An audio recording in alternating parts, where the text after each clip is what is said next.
Absolutely. This is definitely a war between the good and evil.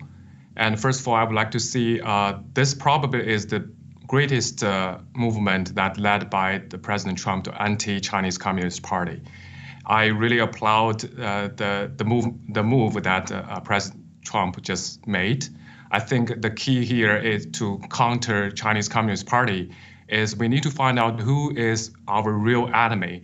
Of course, that's Chinese Communist Party. The other countries might be, it's our competitors. We need to talk with them. We need to negotiate with them and to ally with them to counter and isolate the Chinese Communist Party. And the Chinese Communist Party is the real enemy.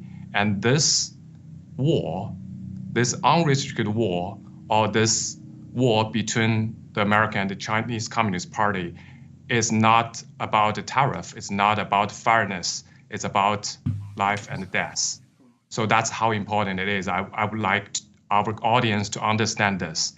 So I think what I just said, the President Trump tried to ally with European country and also probably market-driven countries in Asia, like Japan, like Taiwan, like Vietnam, to work with American to counter Chinese Communist Party.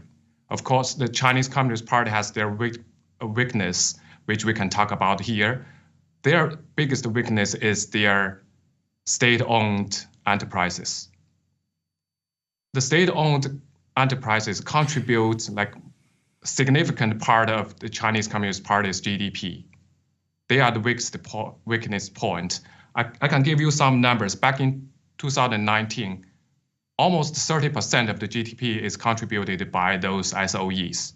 After pandemic, this number rose to more than 40, even 50%. That tells you how much economy is relying on those state-owned enterprises. But those state-owned enterprises, they are heavily rely on the monetary policy, meaning if there is any fluctuation in the currency, they will have trouble because all their employees is rely on their wages. If there is any fluctuation in the currency or if the RMB devalues, then it will impact their purchasing power. It will impact their operation. So we all know CCP manipulate their currency. They have a dual system, which has an onshore and offshore currency. That's where they manipulate the currency with US. They have done internal studies. If that value gap more than 35%, then CCP is over. With the current tariff, basically we reduce their dollar income rapidly. So I don't think the Chinese Communist Party will survive. This is the key.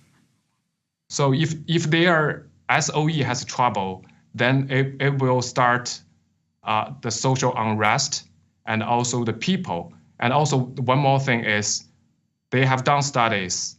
More than 80% of the Chinese people, even high percentage of the officials, CCP officials, actually, they believe in the US. They actually they admire the US system. They basically have American dream. So if this decoupling happens, if there is devaluation of the Chinese yuan, then they will have internal change, which will undermine or dismantling the Chinese Communist Party.